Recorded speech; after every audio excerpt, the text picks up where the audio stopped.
भारत में भी उसी अनुपात में जानवर कटते हैं जिस अनुपात में किसी भी और देश में कटते हो, चाहे वो विकसित देश हो, चाहे वो मिडिल ईस्ट हो, चाहे यूरोप हो, कोई भी, चीन हो, कोई भी देश हो। तो जिस हिसाब से वहाँ जानवर कटते हैं उसी हिसाब से भारत में भी कटते हैं जी।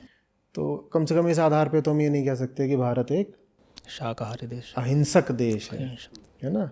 काटते हैं, भले ही खाया उतना ना जाता हो। मेरे ख्याल से अगर पर कैपिटा फ्लैश कंजम्पशन लोगे तो भारत में कम आएगा, बाकी देशों से काफ़ी कम आएगा। तो हम कर क्या रहे हैं, खुद नहीं कंज्यूम कर रहे हैं, हम काट काट करके पूरी दुनिया को खिला रहे हैं। हम अपने जानवरों को काटते हैं और पूरी दुनिया को खिलाते हैं। ठीक है।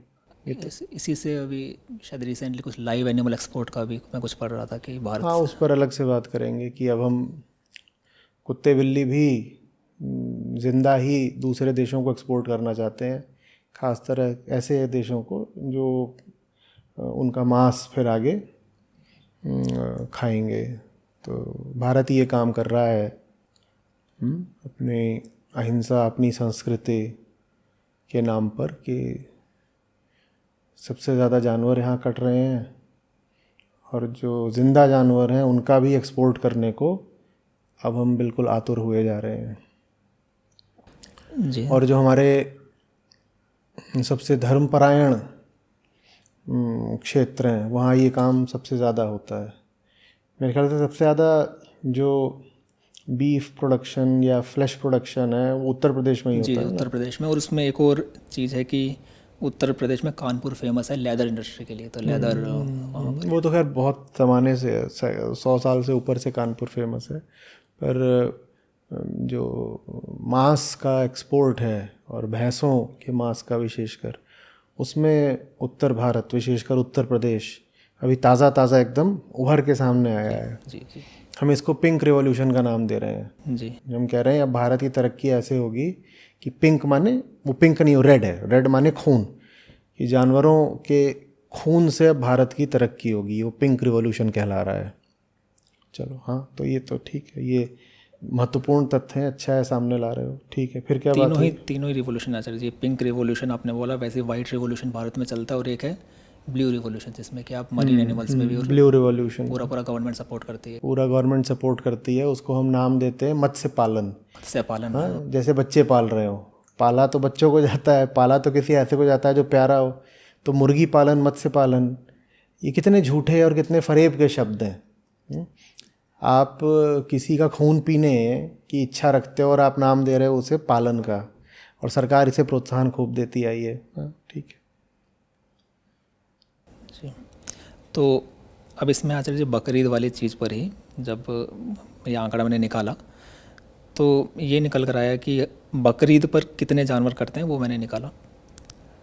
तो पूरे विश्व में मुझे इसका पूरा एग्जैक्ट डेटा नहीं मिला। हमें ऐसा मिला कि पाकिस्तान के अंदर और बांग्लादेश में कितने कटते हैं, तो उसी के हिसाब से एक डेटा अभी मिसिंग है। तुमने कहा भारत में 3 करोड़ लैंड एनिमल कटते हैं प्रतिदिन और विश्व में 23 करोड़ कटते हैं, और तुमने कहा भारत में प्रतिदिन 22 करोड़ मछलियाँ मारी जाती हैं। विश्व में कितनी मारी जाती हैं? जी, विश्व में हर प्रतिदिन 273 करोड़ मछलियाँ मारी जाती हैं। 10% माने जितनी दुनिया की आबादी है, अगर 800 करोड़ दुनिया की आबादी है तो लगभग उसके आधे जानवर हम प्रतिदिन मार देते हैं। मतलब हर 2 इंसान जो जिंदा हैं अपने पीछे 1 जानवर प्रतिदिन मार रहे हैं। ये हमारे जिंदा होने की कीमत है प्रकृति के ऊपर। प्रकृति बड़ी भारी कीमत अदा कर रही है इंसानों को पैदा रख के। माने अगर कोई भी 2 इंसान जिंदा हैं औसतन, तो उनके पीछे प्रतिदिन 1 जानवर कट रहा है। इस शर्त पर, इस कीमत पर वो जिंदा है। बड़ी भारी कीमत है। और एक कटता है, और जैसे मान लो अगर कोई कैटल है, चिकन है, तो आप एक के पीछे उस एक को आप एक दिन दे पाओ तो आपको कितने रखने पड़ते होंगे, कितने आपको पाल कर रखने पड़ते होंगे, तो उतने वो सफ़र कर रहे हैं। हाँ, बिल्कुल। ये तो अभी सिर्फ हमने उनकी बात करी जो कट गया उस दिन। वो उसके पीछे पीड़ा कितनों को दी जा रही है, और रक्त कितनों का चूसा जा रहा है, ज़बरदस्ती दूध कितनों का दुहा जा रहा है, ज़बरदस्त गर्भाधान कितनों का किया जा रहा है, फर कितनों के नोचे जा रहे हैं, उसकी तो कोई इंतहा ही नहीं, अंडे कितनों के वसूले जा रहे हैं उसकी तो कोई अभी हमने गिनती करी ही नहीं है। अभी तो बस हमने उसकी बात करी जो कट गया, कट वो गया, कटने वाले के पीछे पीड़ा जो झेल रहे हैं उनकी कोई अभी गिनती नहीं कोई करी। गिनती नहीं। आपने अंडों की बात की तो एक भारत का आंकड़ा है कि भारत अंडों के मामले में विश्व का तीसरे नंबर का सबसे बड़ा उत्पादक है अंडों का। हाँ, तो भारत और किसी चीज़ में आगे निकल रहा हो ना निकल रहा हो, इन इस चीज़ में तो अब भारत एकदम चमक के सामने आ रहा है। First second third, first second third, first second third, first second third. Olympic में पदक भले ही अभी दो चार आते हों, लेकिन इस चीज़ में हम स्वर्ण रजत कांस्य सब लेकर के बैठे हुए हैं कि हत्याएं कितनी करनी है। जानवरों की हत्याओं के मामले में अब हम दुनिया में सबसे आगे हो चुके हैं। ये धरती है अहिंसा की, ये धरती है महावीर की, गौतम की, और इस धरती पे ये चल रहा है। जी। तो जब ये तो मैंने निकाला कि हर दिन जानवर कितने कटते हैं, फिर मैंने देखा कि साल का जो एक दिन आता है बकरीद का, उस दिन हम कितने काटते हैं, कितने अधिक एक्स्ट्रा काट लेते हैं, क्योंकि वही उनका पूरा तर्क था कि आप हमें क्यों बोल रहे हो। तो यह आंकड़ा निकल कर आया कि हर दिन हम, इसका पूरा एग्जैक्ट डेटा नहीं मिला था कि भारत में कितना है, विश्व में कितना है, लेकिन हाँ पाकिस्तान, बांग्लादेश, ऐसे कुछ हमें देश का डेटा मिला, तो उसके हिसाब से हमने जो उसको एक्स्ट्रापोलेट करके निकाला, तो ये निकल कर आया कि 5 से 6 करोड़ हम हर दिन, अगर हम बकरीद के दिन जानवर एक्स्ट्रा काटते हैं, अधिक काट देते हैं। माने बकरीद के दिन इतने जानवर काटे जाते हैं अतिरिक्त, जो प्रतिदिन कटते थे सामान्य लोगों के लिए वो तो कटते ही थे। कटते ही हैं। बकरीद के दिन ये तुमने भारत के लिए एक्स्ट्रापोलेट करा है?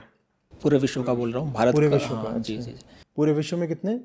5 से 6 करोड़ आया जी, 5 से 6 करोड़ आया। पूरे विश्व में 5 से 6 करोड़ जानवर बकरीद के दिन काटे जाते हैं। जी जी।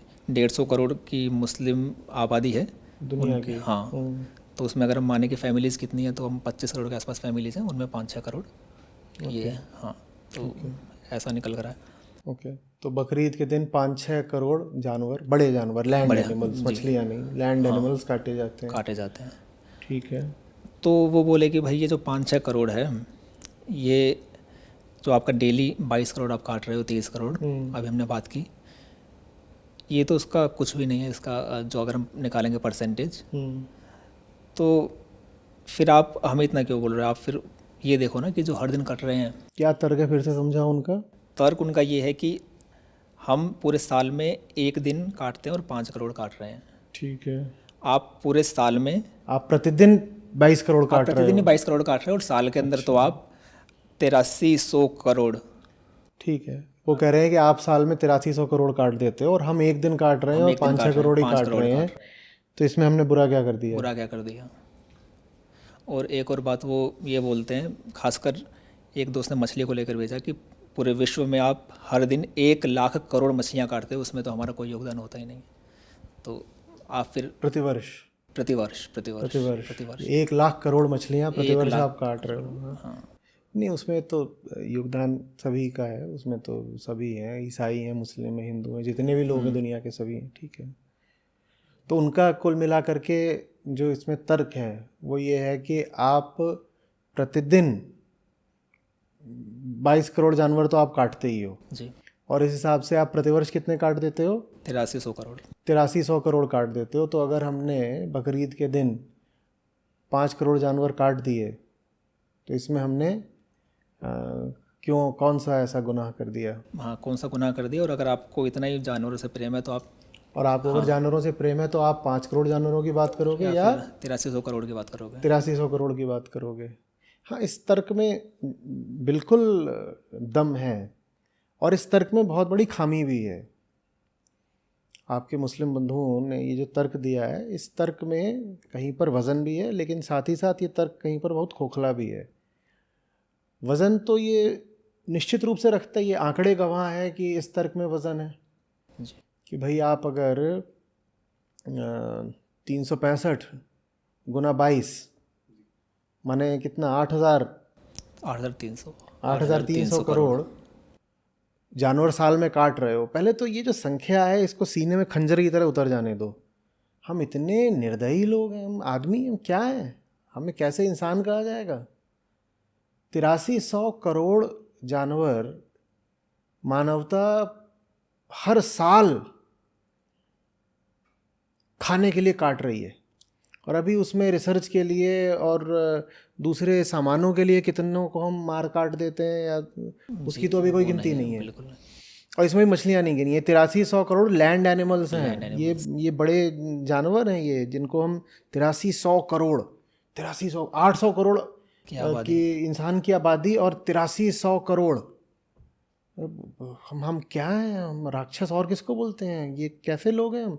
और मानव इतिहास में इतने जानवर कभी नहीं काटे गए, इसका कोई छोटा सा अंश भी कभी नहीं काटा गया जितना हम काट रहे हैं या प्रतिदिन काट रहे हैं। और मछलियाँ इसमें जोड़ दो 8300 करोड़ के, तो लाखों करोड़ हो जाता है, लाखों करोड़, 1 लाख करोड़ मछलियाँ। 1 लाख करोड़ मछलियाँ। ये हम इतने वहशी लोग हैं। तो और वहशियत का ये नंगा नाच जो है, वहशियत का पूरे साल चलता है, पूरे साल चलता है।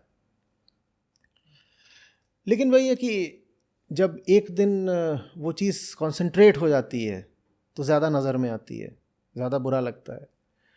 तो उसके बचाव में अगर कोई कहे कि ये काम तो आप साल भर ही कर रहे हो, तो उसने अपनी ओर से बात तो देखो ठीक ही बोली है। और जो लोग खुद ही साल भर मांस खाते हों, उनको न जाने हक कैसे है कि वो फिर कहें कि बकरीद के दिन कुर्बानी गलत है। आप ऐसे आदमी हो जिसने अपने स्वाद के लिए साल में 20 बकरे, 50 मुर्गे और 1000 मछलियाँ कटवा दी, तो आपको क्या हक है बकरीद पर आपत्ति करने का? कुछ आपत्तियाँ सिर्फ तभी करी जा सकती हैं जब पहले आपका अपना दामन साफ हो, आपका अपना चरित्र थोड़ा स्वच्छ हो, तब तो आप जाकर के कहेंगे कि भाई आप जो कर रहे हो गलत काम है। तो ये दुनिया क्या बोलने चले आ रही है, जब ये दुनिया खुद इतनी निर्मम है और खुद जानवरों के साथ इतना राक्षसी बर्ताव कर रही है, तो क्या बोलेगी। तो यहाँ तक तो मैं आपके जो मुस्लिम दोस्त थे उनकी बात से सहमत हूँ कि हाँ, अगर आपको मांसाहार के खिलाफ बात करनी है तो वो बात आपको साल के 365 दिन करनी चाहिए। मांसाहार के खिलाफ बिल्कुल बात होनी चाहिए, और उसके कारण जो हैं वो इन चर्चा में अगर इस समय होगा तो आप उस पर बात कर लेना, उठा लेना मुद्दे को, उस पर करेंगे बात। 365 दिन बात होनी चाहिए, पहली बात तो ये। तो ये मैं मानता हूँ कि ये चीज़ गलत है, और जानवरों के साथ हम जो कर रहे हैं उसका असर, विभत्स असर, घातक असर जानवरों पर, प्रकृति पर तो पड़ ही रहा है, और हम पर जिस तरीके से पड़ रहा है उसकी चर्चा भी होनी चाहिए आज, वो भी आप बात कर लीजिएगा। लेकिन ये मुद्दा यहाँ तक तो बिल्कुल ठीक है कि दुनिया जब इतने जानवर काटती है तो फिर शोर सिर्फ बकरीद के दिन ही क्यों मच रहा है। तो इसका लेकिन उत्तर ये नहीं है कि जब सारे 365 दिन कट रहा है तो हम आज भी काटेंगे, आज ईद है हम आज भी काटेंगे। एक गुनाह दूसरे गुनाह को जायज़ नहीं ठहरा सकता। बड़ा गुनाह भी छोटे गुनाह को जायज़ नहीं ठहरा सकता। हर गुनाह जो रोका जा सकता है उसे रोका जाना चाहिए, और ये पहले तो स्वीकार किया जाना चाहिए कि हाँ ये बात गलत है, तभी हम उसे गुनाह कह रहे हैं, और उस पर साफ साफ चर्चा होनी चाहिए, बहस होनी चाहिए। जिज्ञासा के साथ समझना पड़ेगा कि वो चीज़ गलत है, हाँ गलत है। और ये जो दुनिया है जो इतनी कातिलाना है, इसको ये देखना पड़ेगा कि साहब हम ये क्या, हम किस तरीके से अपने आप को इंसान बोलते हैं।